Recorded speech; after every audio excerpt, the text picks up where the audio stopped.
Olá pessoal, eu sou Paulo Costa Lima, compositor e teórico da música. Estou aqui para conversar um pouco sobre criatividade, que para mim é um caminho. A criatividade é filha da criação, vamos dizer assim, né? E a criação depende de quê? De escolhas. Para criar música é preciso escolher entre esse e aquele som. Para o artista visual escolhe entre cores, entre formas. O poeta escolhe palavras, entonações, silêncios, também o músico. Portanto, criatividade filha da criação, a criação que depende de escolhas, e as escolhas dependem de quê? De liberdade.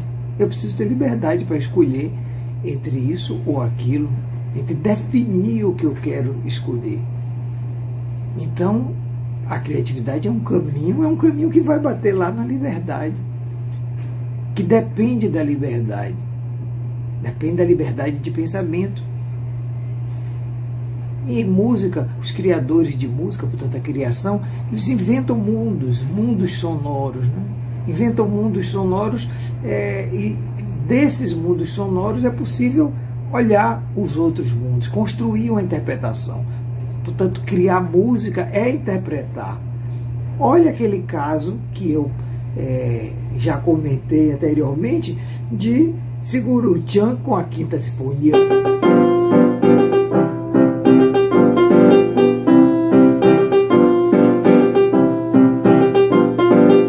Opa, e agora?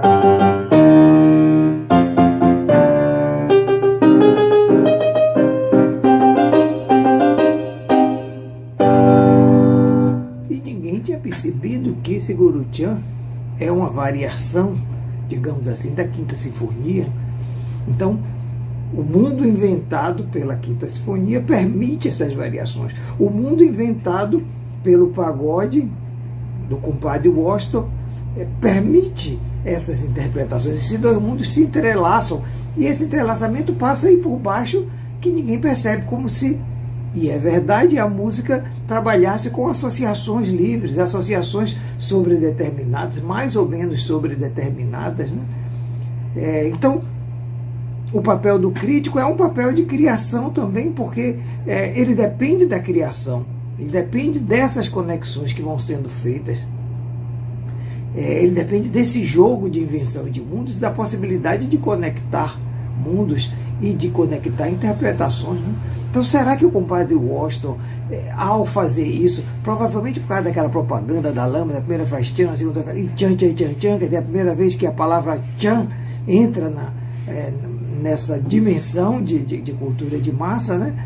E isso deve ter ficado no ouvido do compositor. Então, tchan, tchan, tchan, tchan, vem daí, mas veio para a música toda, né? O ritmo está aqui.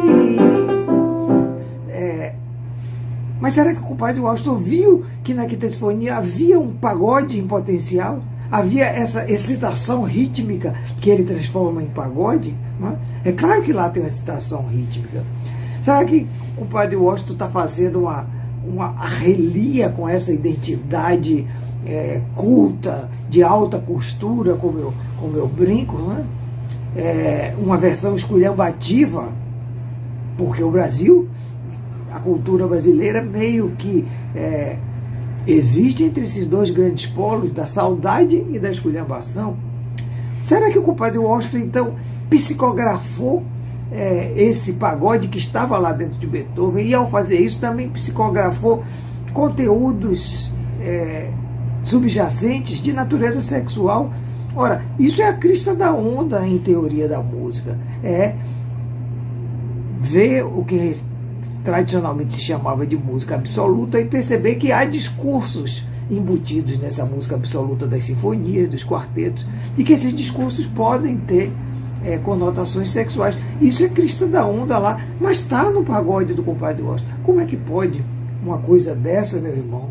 Então, essa criação de mundos, essa invenção de mundos que leva a interpretações, né? Quem cria o mundo interpreta todos os outros mundos, e leva a esse diálogo entre interpretações, também leva à construção de identidade, porque quem cria algo acaba permitindo que esse algo crie-se. Quando um designer desenha algo, aquele desenho vai escrito lá dentro dele. Portanto, criação e criatividade acabam batendo nisso, em jogo de identidades, né? Então, a invenção de mundos, a interpretação e o jogo de identidade, essas três coisas estão aí todas misturadas, né? Quando a gente, por exemplo, acompanha o caso de Água Mineral, né? Água Mineral é um sucesso enorme do carnaval, tem aquele ritmo que não sai do ouvido da gente. E tem aquele falador, né, que grita para a plateia: já bebeu água? Não, quer água? E aí vem a música. Então tem uma espécie de happening, né, que é uma técnica, por um lado, moderna, do espetáculo moderno, por outro é ancestral, é o responsorial africano, né? Já bebeu? Não, você...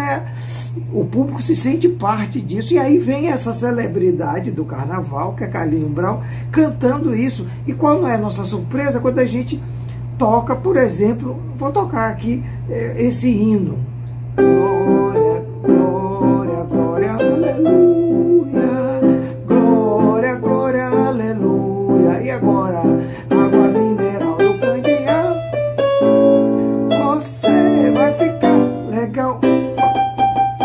Ou seja, dentro de Água Mineral tem o hino, glória, glória, aleluia, né?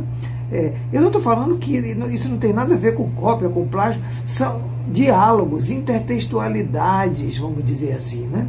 Então, Água Mineral do glória, glória, aleluia, muito parecido, né? Então, lá dentro, por baixo da consciência, do que as pessoas percebem, tem um discurso de um hino. E a Água Mineral é, na verdade, um discurso pregando esses valores da água, os valores culturais da água do Candeal. Isso, como metáfora, é a água da cultura africana, é a água do ritmo, a água ritmo do Candeal, que Carlinhos Brown. E tem essa coisa maravilhosa desse jogo de identidade, porque a celebridade do carnaval que está no palco está falando do vendedor de água mineral. E as duas identidades se misturam, viram uma coisa só, né? Porque ele está cantando o pregão da venda da água mineral. E ele já foi, Carlinhos Brown já foi vendedor de picolé, então ele tem toda a legitimidade do mundo para fazer esse jogo. E a música, e portanto, tem essa tintura de hino, de pregação, vai muito bem nessa música. Olha o vendedor da água mineral, né? Eu sou a celebridade, eu sou ele sou eu. E a salvação é a água ritmo do Candeal, né? Portanto, identidades, né? Jogo de identidades nessa criação de mundos, né? Isso também está presente, por exemplo, quando eu mostro que a gente pode cantar esse hino da França, né? De la patrie, de um povo heróico, brado retumbante. E também poderia cantar o contrário. Ouviram no Ipiranga as margens plácidas, les jours de gloire est arrivé. Porque os dois hinos dependem dessa estrutura aqui, né?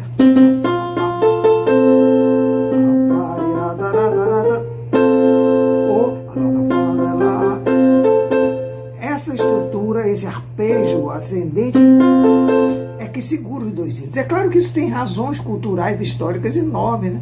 O Rio de Janeiro pululava de discursos em prol da França no começo do século XIX. E o hino, a música do hino brasileiro foi escrita, na verdade, para a partida de Dom Pedro I, quando Dom Pedro I foi embora, e havia um movimento de satisfação.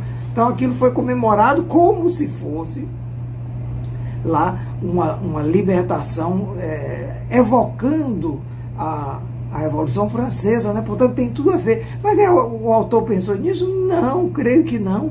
Mas está aí nessas estruturas que controlam a atividade de música. Está aí na tecelagem das atividades, né?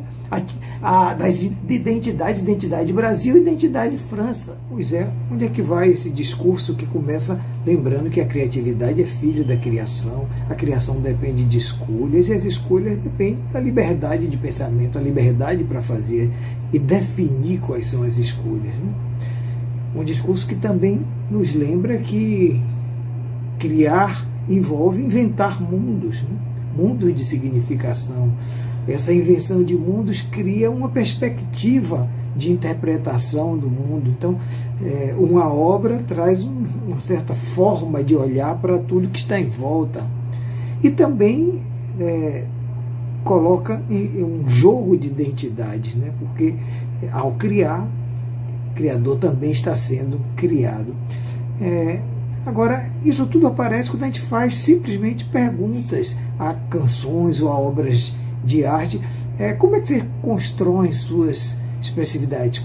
Por exemplo, a canção Construção, de Chico Buarque, que é um verdadeiro marco, né, da cultura, da música popular brasileira, da cultura brasileira, década de 70. Como é que ela constrói expressividade, como é que ela lida com os afetos que ela própria desencadeia, né?